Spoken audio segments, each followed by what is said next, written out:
is Lady T. Have a great afternoon. AKA DJ Scully Funk.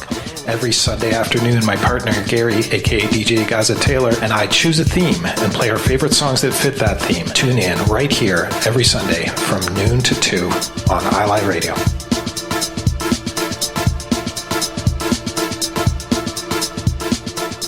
Every Friday, take a trip around the world with music from around the globe. Colors of Rhythm with your host DJ Ron John. Fridays, 6 p.m. to 8 p.m. on iLive Radio, iliveradio.com. Hey, what's going on, everybody in cyberspace? This is The Groove Show with your boy, the crowd pleaser, DJ Mark Anthony. Don't forget, each and every Saturday afternoon from 4 to 6 p.m., we want to put you in the mood for whatever the night has in store.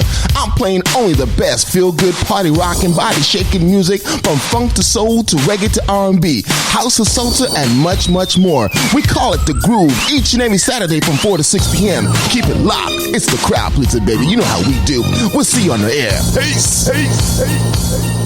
Attention all musicians, bands, associations, clubs, and organizations that represent collective styles of music across Canada. Now is the time to rebuild our collective music nation genres like hip-hop, R&B, jazz, soul, reggae, gospel, and more united. The Collective Music Nation is a non-profit organization committed to the development of collective music. Free memberships are available now. The Collective Music Nation. One voice, strength in unity.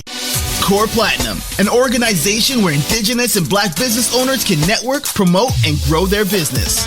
Join their ever-growing Core Platinum website and be seen by customers everywhere. Plus, win jobs posted by interested customers. Looking for a reliable contractor or service? Use Core Platinum's platform to find service vendors, submit service requests, earn referral points, and more. Core Platinum. Sign up is free. Sign up now at mycpg.ca. That's mycpg.ca. You're listening to iLive Radio, changing the way you listen to radio. iLive Radio. The number one hit music station.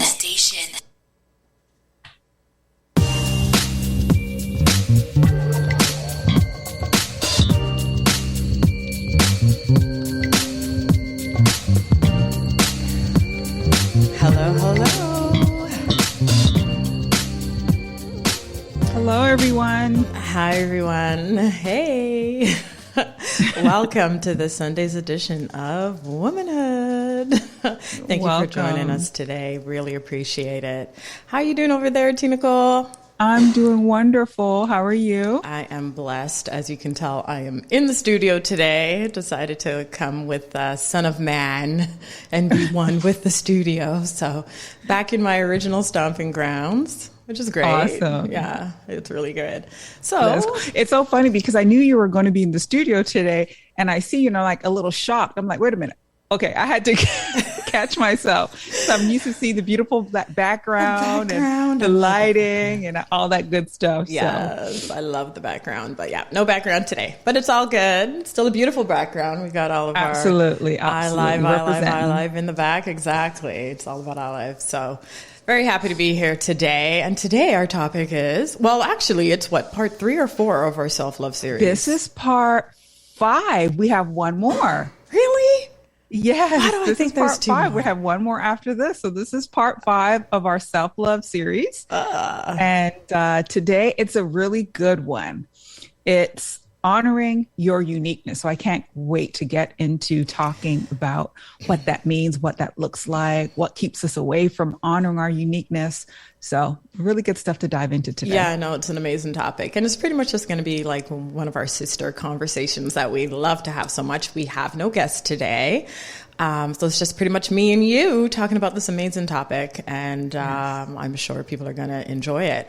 Back to our boundaries conversation. I know there was a replay, I believe, last week of the prior week where we spoke about boundaries and received so many just great feedback from that show. People are really learning a lot from, or have learned a lot rather from that conversation. So yeah, I mean, even when the hour was done, I remember feeling like, oh my gosh, there's so much more to talk about. So absolutely, there'll probably be another boundaries part 3.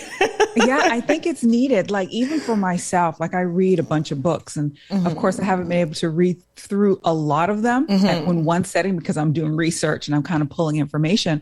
But this one boundaries book, like my mind is always like, go back to it.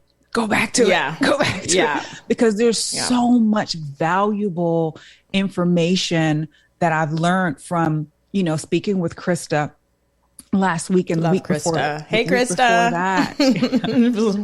Shout her out. Right? Hey, Krista. And now I find myself being so aware of whether or not I am living in a boundary space. Am I protecting that space? And it's not easy because there are times when I'm feeling like, wait a minute, why am I leaving this aspect of my happiness up to you? I'm like, okay, time to switch. Let's set a boundary around this. And what can I do to control my emotions or my feelings about this? So really good stuff. I don't know how you have grown from it or if you've learned a lot more from it. Well, yeah. And that's why the show is just amazing because, one of the things I want those out there who listen to know is, we don't claim to have all of the answers. And a lot of these things we've also gone through ourselves and had to learn and go through the process, which is why we're so passionate about this show overall.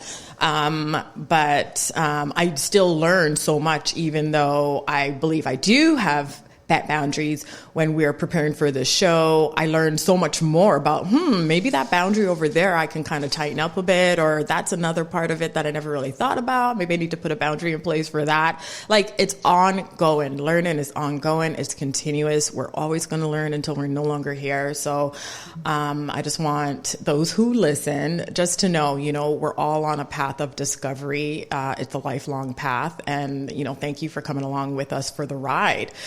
But yeah, we too learn things every week through this show, which I just absolutely love.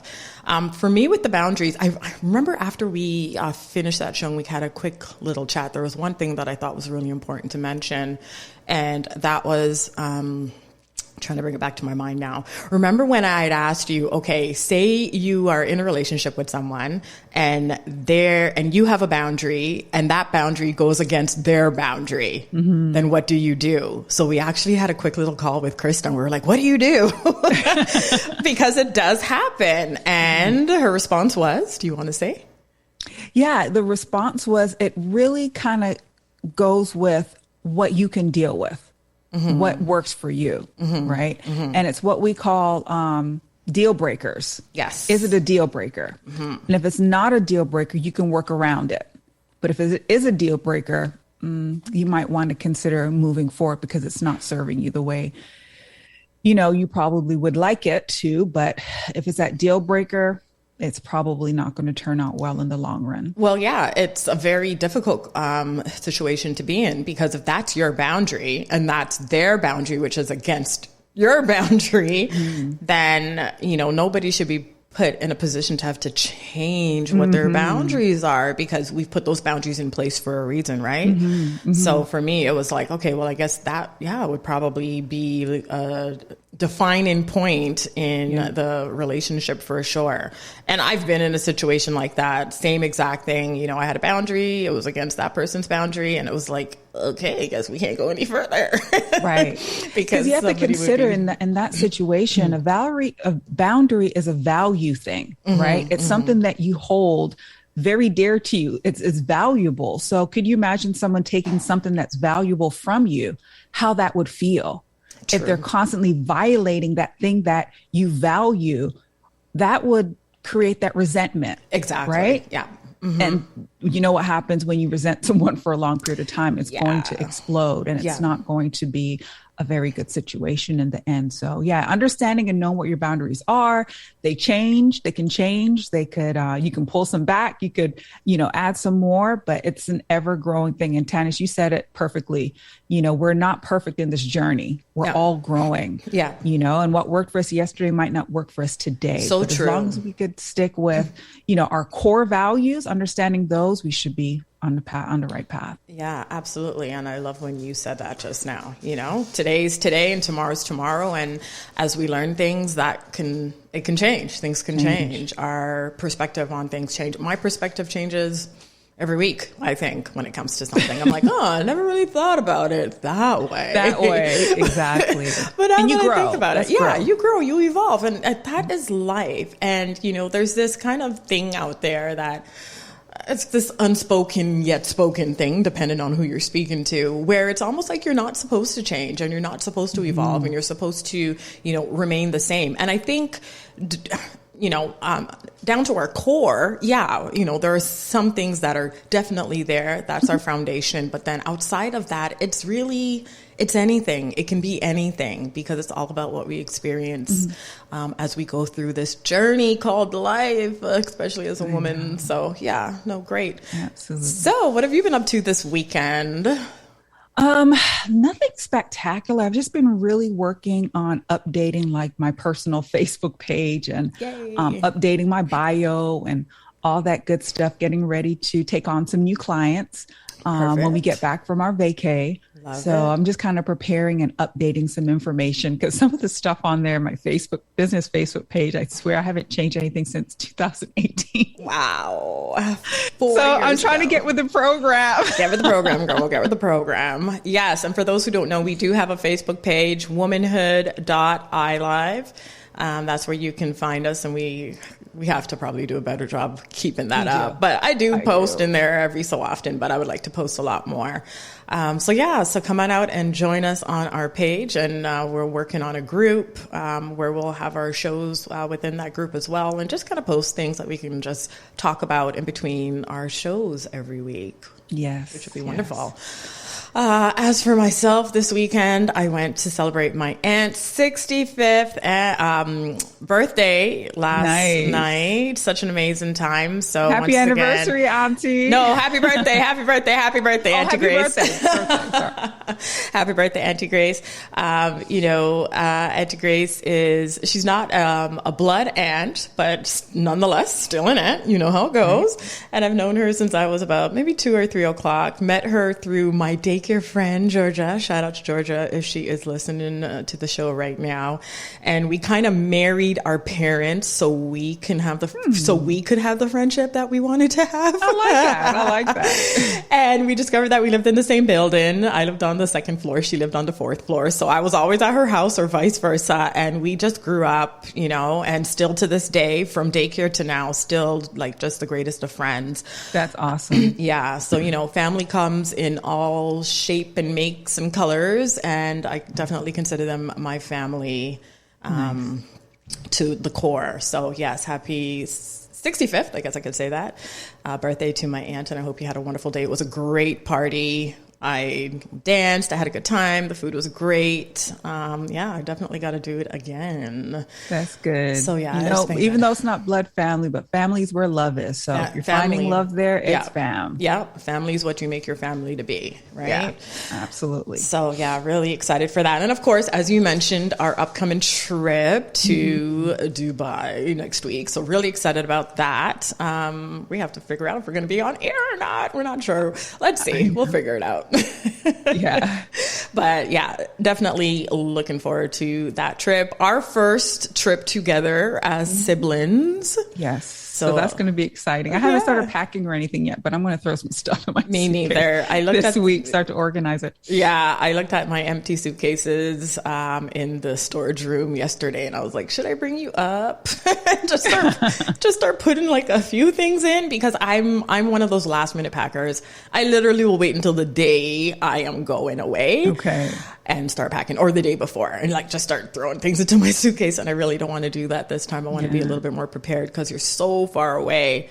But no, it's going to be. And not only is that it's so far away, but also I look at the dress codes that they have. So for me, I feel like it's going to take a little bit more effort into planning what to bring, because, they are very conservative and, they want your depending on where you go, they want your shoulders covered and your head covered. And, so for the most part, I'm just having to be very cautious to make sure that I respect their culture and their way of life as I'm packing clothing. So absolutely. I know I have some, I had a dress and I was like, I like this dress, but then I was like, is it too short? Is it too, you know what I mean? Because I don't want to I don't want to find myself in a situation where they're like, you can't enter with that, with that skirt, or you got to take off those shorts and put on something else. So yeah, we will figure that all out, but I know it's going to be an amazing time. And I plan on probably putting some little clips on our Facebook and Instagram page.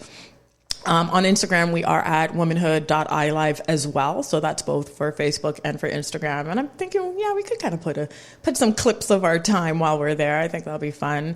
So if you want to know how the trip is going after next week, or pretty much, let's say following Monday, not this Monday, following Monday.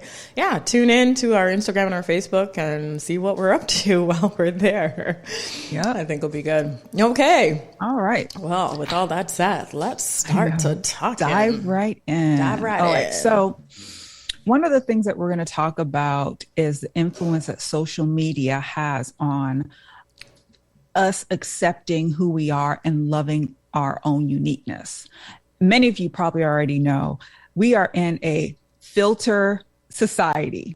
Most people don't post a picture without this altered image, which is typically an unrealistic version of ourselves. Because people want to see, they want to look gorgeous and they want to be beautiful. They want to be perfect. And Lady T and I had this conversation about the word perfect before we got on air, and we'll kind of go a little bit into that in a little bit. But how do you feel about that, T? Like, what do you feel really hinders us from just accepting our true natural beauty? Do you feel that social media and these filters kind of give us a distorted image of who we are? And how does that play into our psyche? I think it does. I'm definitely more aware when I post certain pictures, like, okay, do I like how that looks? Is my angle okay? You do scrutinize things before you post.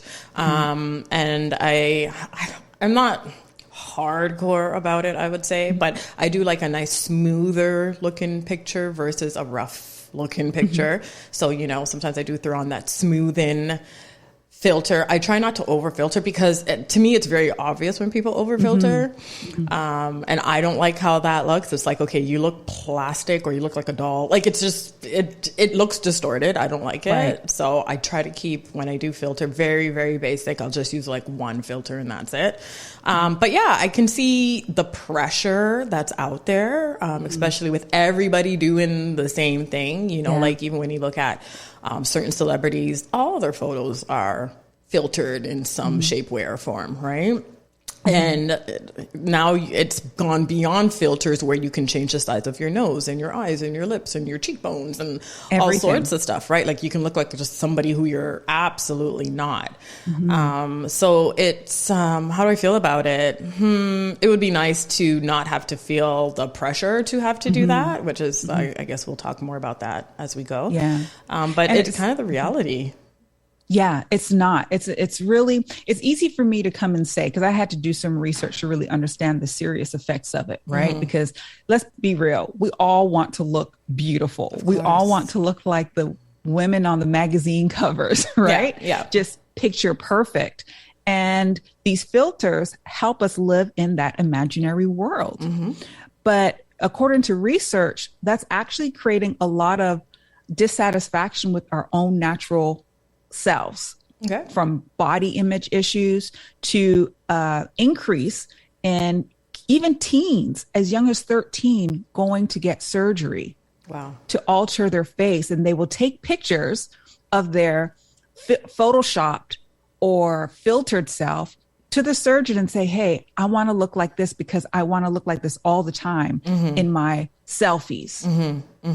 So they're willing to go under the knife and change themselves, and change their physical appearance at such a young age because they're dissatisfied with how they look naturally. Wow, 13 is so young. Oh my goodness, I can't believe it. Because when you think about it, if it affects adults the way that it does, because I know so many people, they don't post a picture without it being altered.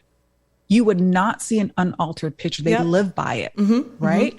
So if it's affecting us as adults like that, we have these young minds who are still developing. Could you imagine the impact that it has on them when they get older, the dissatisfaction that they have with themselves, you know, their natural real selves? It's really sad. It is really sad. And it's very dangerous too, just that whole comparison game.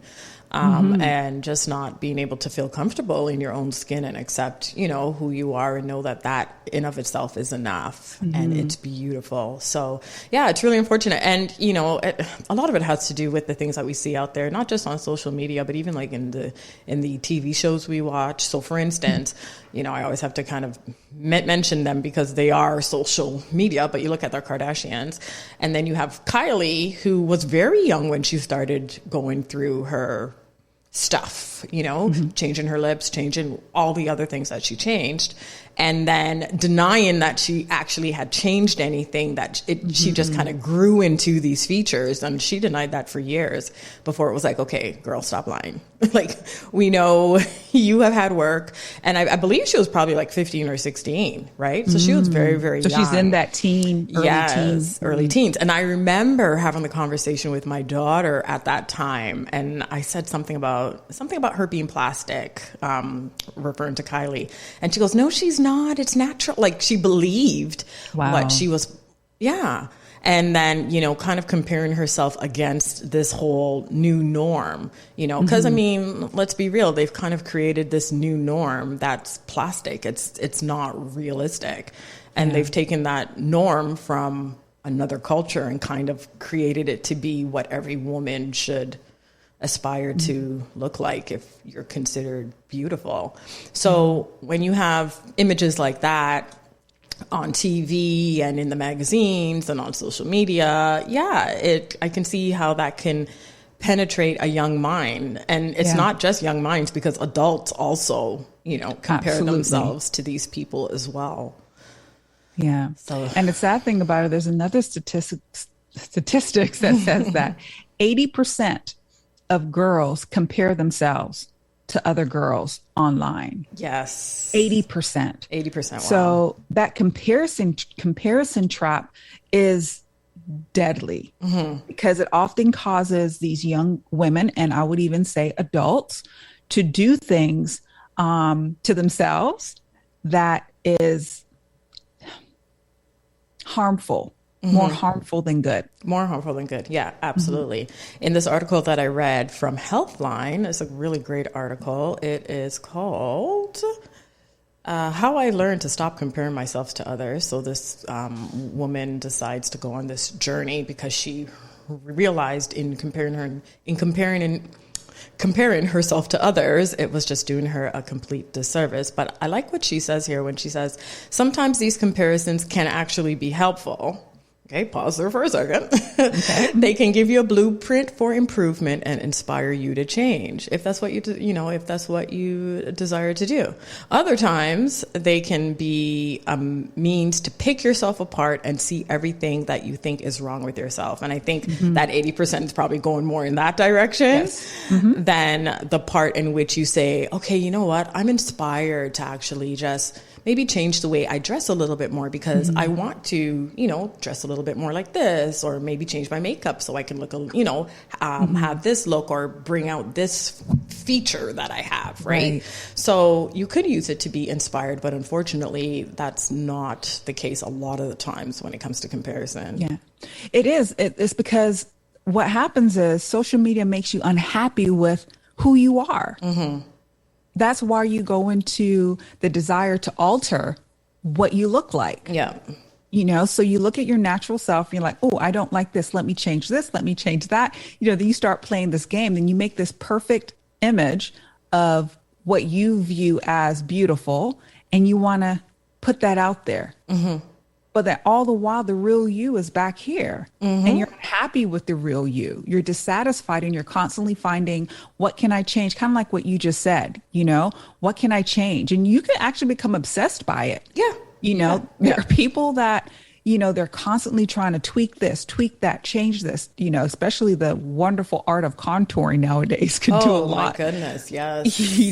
Makeup, could do a lot of wonders. And like I said, it's fun to play with makeup and hair, but I think we're talking about the deeper harm that comparing ourselves to others or having this unrealistic idea of what beauty looks like and what that really does to your self-esteem and your morale. Mm-hmm.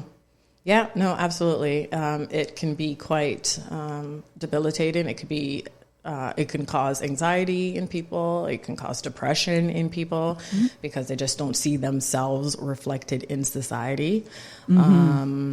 And yeah, you kind of just go, it really can pulverize your self-esteem and make you feel like, okay, well, why am I here? I'm just holding up space. Like I don't even, compare to all of these quote unquote beautiful people who I see every day. And it's because you're just constantly immersing yourself in this material. And we'll talk more about that after, the ways in which you can help to kind of move away from the comparison trap and just step more into your own authenticity and live your best life. Right. Because there really is a lot of power to wake up and say, I'm good enough just the way that I am. Yeah.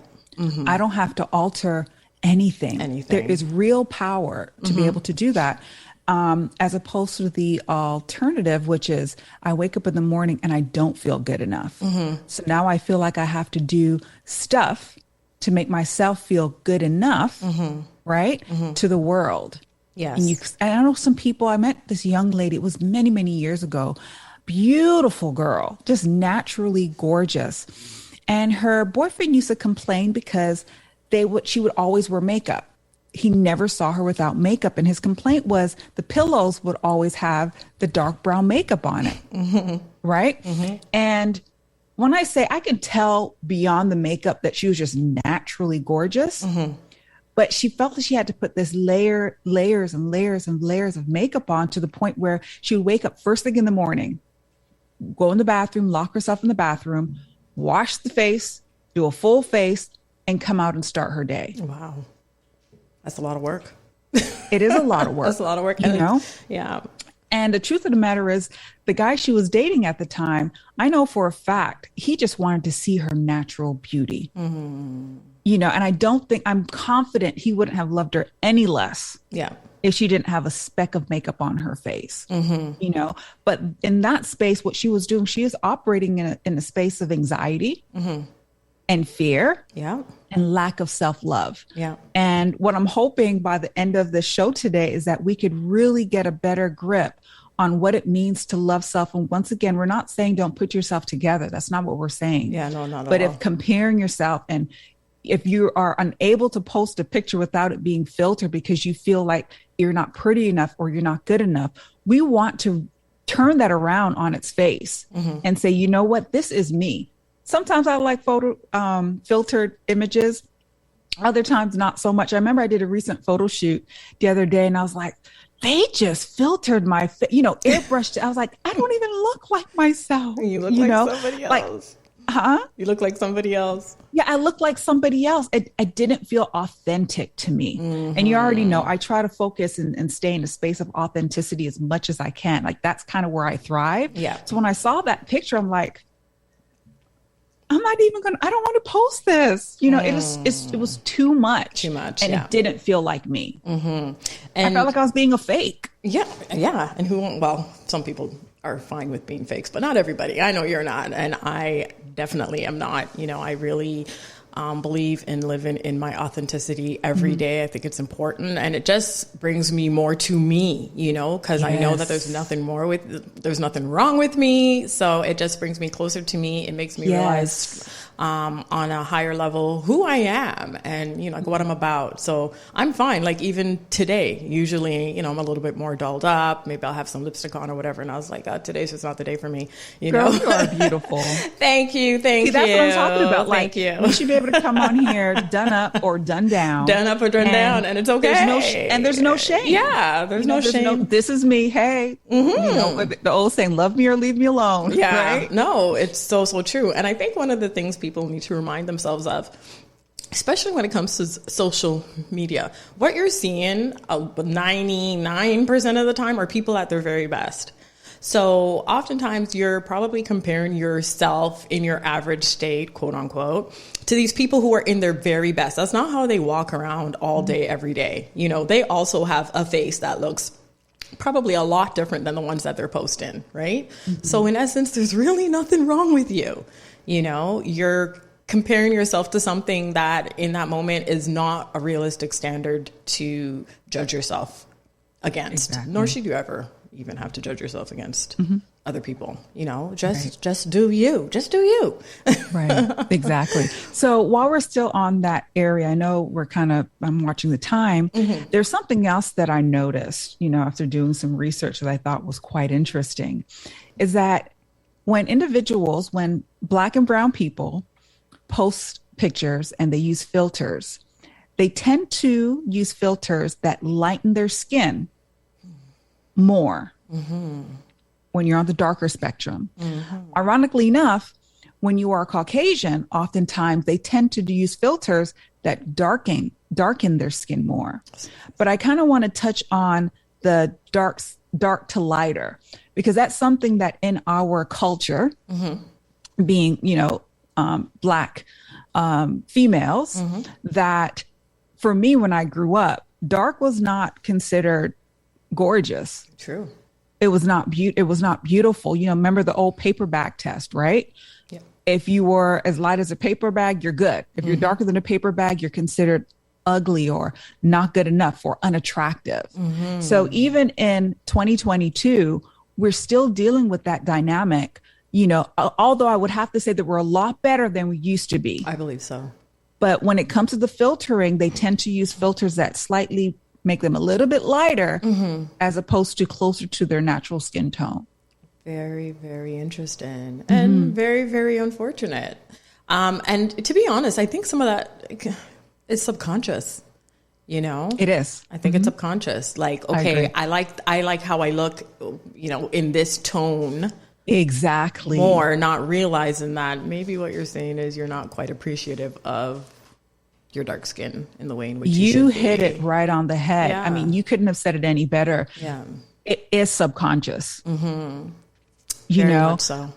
Because even now they did an experiment. One of the old experiments that was done, they redid it, and they had, you know, different hues of kids starting from really, really dark, moving up to the lighter hues. And even today, these kids still feel that the darker that you are, you're the bad one. You're not pretty. Yeah. You're the stupid one. And the lighter you go to the Caucasian image, you know, you're beautiful, you're smart, you're nicer. So somehow these messages are still permeating in our societies to make even this generation of 8, 9, 10, 11-year-olds and even younger are saying that dark is bad and light is good, which is so important. You know, this conversation here is so important that we have to learn to love who we are, love ourselves, our skin complexion to the max. Yes. Love it. And it's so true. You know, I remember back in my day, before that R&B song, I don't know what it's called again, but pretty much like the dark, I think it was Tupac who said it, like the darker, the what did he say? The darker, y'all know what I'm talking about. The sweeter the juice, the darker the berry, the sweeter the juice. Yes, that was what it was. But before that, you know, I remember growing up and constantly being teased about how dark I was, you know. And it's interesting how much I love myself and my darkness, because I really shouldn't, with all the teasing that I went through as a child. Like, I was called all sorts of names in elementary school. Like, them kids were mean, okay? They're calling me, like, I won't even repeat it, but it was bad. Like, they had a ton of names for me, and I just remember being like, oh, okay. Like, I didn't even know how to take it, you know? But one of the things is I just always appreciated my skin. Like, good for you. I've just always appreciated being a dark skinned Black woman, and I love it. And then when that song came out, of course, everyone's like, hey, all of the dark skinned girls were like, hey, like we had our moment. So we felt. Always digging. My name is Jeff Skull, aka DJ Scully Funk. Favorite songs that fit that theme. Tune in right here every Sunday. But I did have a friend. And I remember having a conversation with her as an adult. Like, this is a woman in her 40s, and she said, like, she hates being a dark-skinned woman. Mm-hmm. And I was like, wow, like, why would you say that? And she was like, I just think I would have more opportunities. I think I would have been married by now, blah, blah, blah, blah, blah, if I wasn't dark-skinned. And I said to her, that's so sad. Like, it saddens me to hear you say that. I said, I love being dark. Like, I don't feel like it's restricted my opportunities in any way, personally. Maybe because I don't have that mindset, so I just don't give it energy. Maybe that's the difference. She actually gives it energy, so she's able to see where it's not filling in those gaps for her. But for me, I don't think about it. And I'm glad that, in being teased for all those years, it didn't come back to me negatively, because I always think, man, if I really held on to that stuff, I would be like a bleached queen by now. And that's a whole other topic, Yeah, that's a whole other topic. That's also I was on the other spectrum. So kudos to you, I was on the other spectrum where I was told, if you were a little bit lighter, you'd be prettier. So I intentionally did not like to go in the sun, because I was afraid to get darker. Now, I did this subconsciously. It wasn't even consciously. It was subconsciously, right? And it wasn't until I got, older, maybe in my late 20s, 30s, that I loved to get my tan. When I would travel, or, give me darkness, bring it on, bring right? it on, yeah. But it took me a while to accept that, because I was conditioned that the lighter you are, the prettier you are. So I was definitely one of those that did things subconsciously to avoid getting darker. And so it did affect me in a negative way. Once again, it was so unconscious, because you just kind of do what you do for survival. That's what it felt like. You do what you do for survival without even thinking why you're doing what you're doing, until you have a better understanding of, wait a minute, I have this insecurity. I'm uncomfortable in my skin. What can I do to change this? It's that awareness piece, which is key. And that's something that we definitely want to let our audience know.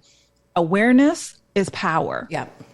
If you could admit it and you can call it out, you can change it. If you deny it, everything stays the same. Yeah. And you do not grow. No growth at all. And it's interesting hearing you, talk about not wanting to be in the sun. I'm one of those people, as dark as I be, when I go on vacation, I'm all in the sun. Like, I literally will tan, and I'll have tan lines, and I love seeing it, I'm like, bring on the sun. Right. I do not shy away from the sun at all. I love it in all its glory. I appreciate the universe for what it does, just for us to continue to live, but also like what it does for us. Like, sun is good for us to have. That's where we get our precious vitamin D from. So, let's not skimp out on the sun. And every time I say, I can't wait to be on the beach and tan, I get those looks like, you want a tan? Yeah, I want a tan. I ain't afraid of the sun. It's all good. But your experience is very similar to my hair experience. So if we can kind of switch from the skin to the hair, I kind of had the hair experience where, I have a very thick, coarse, as some people would call it, very tight coils. And, my hair, growing up was always a little bit of a challenge to, I guess, tame, if that's what you want to call it. And I remember to manage. And I remember getting my first relaxer when I was 8 years old. And, my hair didn't take very well to that at all, because, you're a kid, and I wasn't taking care of it the way I should have. And then after that, I just had braids and braids and braids and braids. So as I got older, I wasn't familiar with what my hair texture really was, because I never really rocked my natural hair. It was always covered up by something or in a braid or in a weave or whatever. And I remember getting my last weave, and that woman braided my hair. It was so tight. It hurt so much. And I remember thinking, why am I doing this to myself? Like, why? What kind of standard am I trying to achieve? Yes. That's just not naturally me. You know what I mean? That's not me. All this long, flowy hair. And it's not to say we can't obtain that. We all know we can. But it's that image, like you have this coarse afro-y hair, so you're trying to have this tamed look. And that was the last time. I think I had that in my hair for not even a week. And I ended up taking it out because I couldn't even sleep on it. Yeah. I took it out and I shaved off all my hair.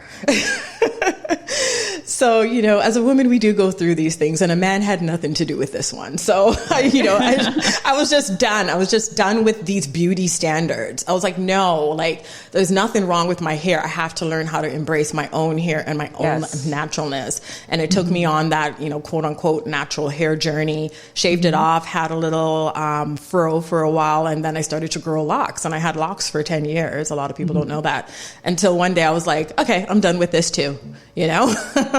Chop, chop, chop, off comes the locks, right? But we do go through these hair things, and yes, you know, maybe some of the things we see on social media has to do with it. For me, it didn't. I just wanted to create my own standard of beauty, and I didn't feel like my hair had anything really to do with that, because I believe that not only is beauty on the outside, it's on the inside too. And if you have beauty on the inside, it's going to just scream on the outside, regardless of how your hair is, regardless of how dark or light your skin is, right?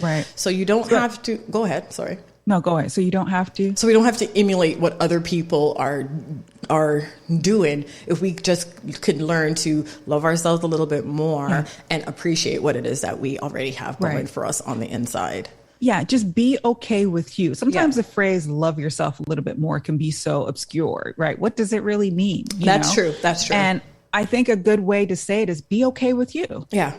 Just be okay with you. Yeah. You know? And going back, as we're talking, you know, we're talking about comparison of skin complexions. We're talking about comparison of hair textures. We're talking about comparisons of even body types, right? Oh, yes. Features such as, you know, big nose, small nose, you know, big eyes, small eyes. As a matter of fact, when I was doing this research, one of the surgeons said he had someone literally come into his office with a filtered, photoshopped image of her eyes looking like the anime. And she wanted him to make her eyes look like anime. And he was like, I can't do this. And she couldn't understand why he couldn't make her eyes look like anime, of course, right? So I'm mentioning all this stuff. We have so much diversity out there, you know, that we could compare ourselves to, good or bad, right? And I kind of feel like if we could learn to say, I appreciate your hair texture the way that it is, and you say, I appreciate yours, that can help with the growth. Yeah. Right? Yeah. Your dark skin complexion is no different as far as beauty or quality than my light skin complexion. Absolutely. Right. And I think that would absolutely help. The comparison gap is kind of like appreciate others' uniqueness for what it is, as opposed to trying to say that the way you're doing it is wrong. You need straight, silky hair in order for it to be considered beautiful. Yeah. Right? If you have tightly coiled hair, it's bad hair, you know? And that really does something to the psychology of us as Black people. Absolutely. I think that's why we do as much as we do with our hair. I know. Right now. I know. Is to move as far away from that criticism that we used to get. Even within our own family members. I've heard some criticism, boy. Oh, yeah. They call your head tough. You know? Don't kill me. Your head tough or your head dry? Dry, you know? And it's like, thinking about it now as an adult, I couldn't imagine telling my daughter that. I know. Oh, I know. I would never. I would never. And it's so true. You know, we hear these things, of course, because they've been passed down from generation to generation. You know, they did the best they could with what they know. And those were probably things they heard from the slave owners, for all we know. Do you know what I mean? Right, exactly. So it just continues down and down and down. But it really impacts you when you're older to appreciate certain parts of yourself because they've been so heavily criticized while you were growing up too, right? Yeah. So a lot of the insecurities come from that. And on that word, we kind of had a brief conversation about insecurities. And the fact that even saying that you're insecure, saying somebody else is insecure is like this taboo bad thing. But the reality of it is we all have some sort of insecurity. It may be a small one, it may be many, but we all have an insecurity of some type that, you know, we continuously work through on a daily basis, or we don't. And we learn to love. Exactly. Yeah. Exactly. That's the key. It's learning to love it. Yeah. You know, I'm not comfortable with it. I don't like it. That's the admitting, you know, that you're insecure or you don't like something. But at the same token, I'm going to work hard to learn to love it and deal with it. Yeah, no, it's so true. Because at the end of the day, yeah, you can change it, but we all know what comes with that. So, you know, just accept the fact that we are unique beings. We're not all here to be the same. That's not the purpose of being a unique being. You know, we come from different DNAs from all across the world, from various people to create who you are right now. And that's okay. There's beauty in that, you know, like display that, love on that. And when you think about that, like the way you put it, it's really a beautiful, cool thing that there's so much diversity out here, you know, that we're not robots and we're not carbon copies of one another. That would be really boring, you know? For sure. But if we could, because if we can be open-minded to be like, wow, that person's, you know, appearance is beautiful because it's unique and it belongs to that individual, and just look at it as works of art, you know, as opposed to something to be demeaned, you know, or criticized or compared to. Exactly. And not try to compare that. I know in some countries, I won't name the country, but it's somewhere out east, I believe, in order for their girls to have small feet, they like band their feet so their feet don't grow past a certain length, because a woman with big feet is not considered beautiful. It's considered manly. And I'm like, wow, that's hard, you know. Me sitting over here with a size 10. Oh, you're a size 11 girl. I'm a size 10. So I should be a size 6. I wouldn't even be able to walk or support my body if my mine in half. Look, break it in half. 5.5. But that's what makes us beautiful. And, you know, it's like, yeah, you know what? There's size 11. There isn't anything that I can do about it. So you just continue to live your life and, you know, not give that so much power that it's going to make you feel bad about yourself. Energy. Yeah. My finger toes are going to be finger toes until the day I die. Your finger toes. I have a finger toe too. Don't worry. See, and it's okay to say, yeah, you know what? I am a little bit insecure about my thick thighs, you know, or whatever, but it's all good because that's my body. And hey, it is what it is. You just embrace it and you just keep going with it. So let's start talking about some of the ways in which we can kind of combat this comparison syndrome that we tend to have and just love ourselves a little bit more authentically. If possible. So, of course, this is the topic about self-love. And how can we talk about self-love without talking about self-care? So self-care is the first one. So, you know, just love on yourself a little bit more, run a hot bath, pour yourself a glass of wine. That can be self-care. And continue just to be honest and insightful and self-aware about, you know, some of the things about yourself that you would like to improve. And rather than putting that energy into continuing to look at these images and try to strive for them or feel bad when you look at them, just find the beauty within yourself and, you know, maybe even dig deeper to discover where your feelings are coming from when it comes to those insecurities. Sorry, did you have something to add there? Yeah, I was going to say, and sometimes you just have to speak life into yourself. Yes. You know? Yeah. Understanding, okay, you know what? I don't like my nose. but this is a nose that I have and it fits my face and I can breathe, It serves its purpose. It serves its purpose. Yes. And, I was created, this was my creation, the creator's creation, this is what came out and it's beautiful. And just really have to speak that into yourself. I'm beautiful, and start to look at the characteristics of that thing that you don't like, until you could appreciate it for what it is. And it no longer has power over you. So that when you look into the mirror, you're not constantly criticizing yourself, because that's negative energy that you're pouring back into yourself. Yes. That negative energy has heavy weight to it. It's a loop. It can really take you for a loop. In this article here, which I loved, and on Healthline here, she says what she did was she started to journal her thoughts, just to kind of uncover where they were coming from. And that allowed her to look inward. And she said that once those thoughts were on a page, I had the power to observe them and decide whether or not they were true or just a result of me feeling inadequate. Right. But you know what? That probably stemmed from somewhere. In her past, I could probably guarantee you that someone made a comment about that brought it to her attention. Because I don't believe anyone was born, to say, oh, I don't like this or I don't like that. Yeah. When a kid operates in its authenticity, they don't care about anything. They're running around, they're playing, they're not criticizing, not pointing, oh, that's ugly. That's not, they're just pure. Yeah, they're pure. But it's us as humans and adults and educators and our media and our society that starts to plant these seeds into our little ones' heads and our adult heads that starts to rate things. Yeah. This is good. This is bad. Yeah. Yeah, 100%.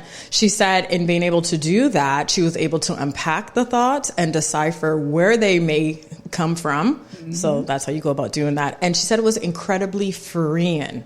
She said it wasn't always easy, because confronting some of her more darker feelings were very hard, but looking at them straight in the eye gave her the power to begin to move forward. I like that. There's something really empowering in that as well. You mentioned social media, and that is one of the tips that we can give you, to kind of move away from that comparison, is to do a social media detox. It says we're constantly bombarded with people who live a blessed lives on Instagram, Twitter, and Facebook. What we don't consider is that we often compare our own worst moments with someone else's highlight. Social media can be a great source for inspiration, but if it triggers inadequacy, self-doubt, and frustration, then choose to do a detox. Make sure you control social media and not the other way around. And that's what's happening with the comparison game, is the other way around. Social media is controlling you, you're not controlling it, right? And we have the freedom to change the channel if we don't like what it is we're seeing, or if what we're seeing is making us feel away, right? We have the power to unfollow and find something else that makes us feel better about ourselves. And I think a lot of people, in my personal opinion, and in my personal circle in life, need to be doing that, away with all of these images and just come in with some things that make you feel good each and every day. So I agree. What do you think? I agree with you 100%. As you talk about the influence of social media, since the rise of social media, suicide rate has increased. Yes. And it's because of the comparison trap. And that's what the comparison trap does. Like you said, or the author said, you put the best version of your life online, and someone is sitting there thinking, oh, my life is a dud. I don't have anything going for me. They're able to do this. They're doing that. They're eating some of the finest foods.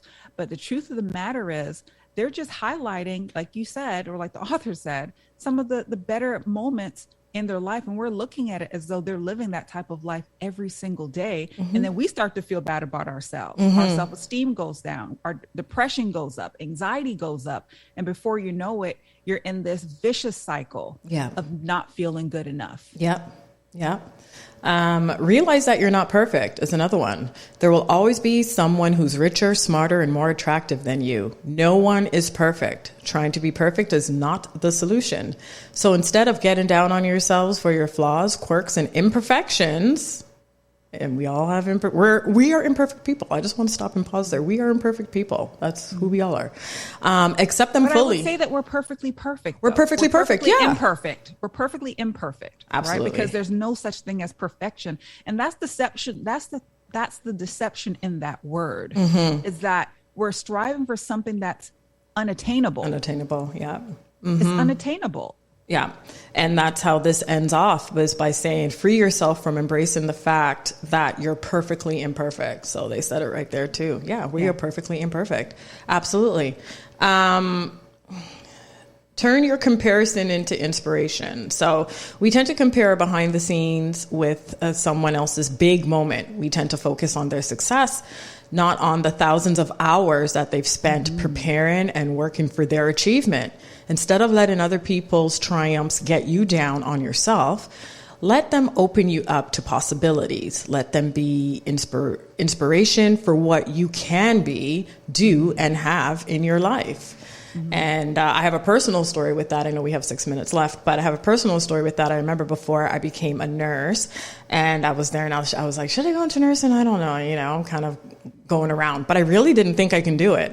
And I don't know why I didn't really, I kind of know. I do know. I think it was because of just how I saw myself at the time. But I was like, I don't think I can do it. It's 4 years, blah, blah, blah, blah, blah. But then I really had to step back and say, hold on a second. There's like thousands, if not millions of nurses around the world. So if they can do it, they're no better than me, like if they can do it and put life into yourself. I did. I absolutely did. And I did it. And the 4 years went by so fast. Not going to say, first year was a little bit of a challenge, but I continue to persevere, and here I am 10 years post or 11 years post graduation now, and it just came so quickly, and it left, and I did it. So sometimes you just have to take other stories as inspiration, not comparison, just inspiration, and say, hey, if that person can do that, guess what? I have it in me too. And dig deep and find it. It's there. It's there for all of us. I truly believe that. Tell a better story. I like this one. If the story you're telling yourself isn't one of empowerment, strength, and optimism, then tell yourself a better story. Instead of telling yourself you're not competent enough to do the work you want to do, tell yourself that you're brave enough to try something new. Instead of blaming yourself for mistakes in the past, remind yourself that you did the best you could and that you have learned from it. Yeah. A really simple way to put that, I would say, is what I'm doing right now working for me? If you answer yes, continue doing it. If you answer no, it's time to think of what can I do to change? Because me beating myself up is not working for me. Me telling myself I'm not good enough is not working for me. Me telling myself that I'm ugly or unattractive or incapable of accomplishing the things that I want to accomplish is not working for me. So let's change that. What can I do? Let's change the narrative. If this self-talk is not working for me, replace it with self-talk that will inspire you and motivate you to make the positive change that you want in your life. Yeah, 100%. And the last part that I do want to mention is be proactive. So in this article, Sarah is the therapist, and this young lady, we'll call her Mindy, is seeing Sarah. So she said, even after she did a lot of some of the things that we mentioned, she said she felt clear on her unique talents, her skills, and her qualities. She was much more confident, and she no longer saw other people as her rival. She said she felt lighter, and her friends remarked that she seemed to be in a great headspace. She also said, I wasn't feeling burdened by feelings of inadequacy anymore or worrying about hiding my jealousy. She found herself able to appreciate and celebrate other people's successes as well as her own. And I like that part. Celebrating other successes, but also celebrating your own. Right. And it goes back to what I was saying earlier about, I appreciate your uniqueness, appreciate my uniqueness. This is who I am. this is what I look like, right? So I know we have like 1 minute or so. So I want to read something from this really cool book. It's called Self-Love Poetry. And I think it's a great way to wrap up today's show. And she says, expectations closed my eyes. Gratitude opened them. Fear closed my eyes. Trust opened them. Complaining closed my eyes. Appreciation opened them. Perfection closed my eyes. Authenticity opened them. Guilt closed my eyes. Self-love opened them. So what we're hoping is that self-love will open your eyes today to free yourself from the bondage of the comparison trap and learn to love yourself a little bit more each and every day than you did the day before. Absolutely. I love that. Beautiful. So thank you, everybody, for joining us today. We hope that you were able to take something away from this. We appreciate you. And tune in, of course, next week, same time, same place. Next up, we have Honey Drop with Lucia D. And after that, Soul Expressions with DJ Sessions. Take care, everyone. Take care. Enjoy the rest of your week.